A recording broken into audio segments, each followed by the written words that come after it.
Well, I think we were like talking about before the launch of the show, with a few things like New York Comic Con and all that, that this is not a typical Joss Whedon show in many regards. We said at the time even that this is maybe one of the more dangerous things you've done, because there really is some unsettling aspects to the premise of this show, puzzling and sort of creepy. And all as well. of them happen to Deachin. Yeah. Poor girl. So, I mean, you know, there is humor. I think the episode where they go crazy with the psychotropic drugs was like really wild, and I would imagine it was some people's favorite episode, I would think, because it was like, it was really cool and loopy. But it isn't that kind of show, generally speaking. And so, in terms of your comfort level, even in like coming into it, knowing that you were going to be facing perhaps a little more resistance from people who might be expecting a different kind of show from you.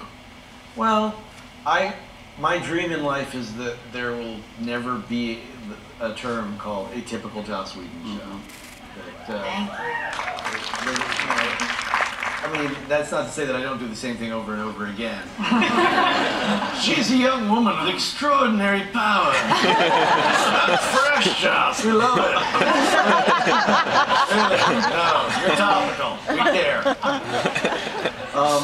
Muffy. Should we call it Muffy? But you know, I didn't mind the idea of doing something that was more straightly dramatic and less sort of bells and whistles. But I also knew it was just very dicey territory. The problem was, you know, that was something I was willing to sort of contract with the audience. I knew that Eliza was comfortable. We had talked about the area and you know, what it could mean and how it could be scary, how it could be politically incorrect, how we could show good people doing horrible things and vice versa.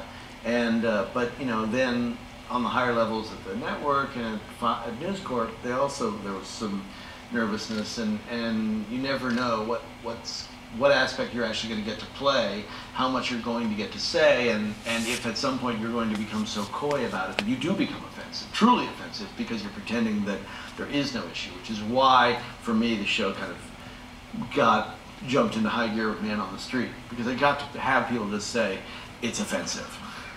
And other people say it's beautifully romantic, and just lay it out on the table, all the cards.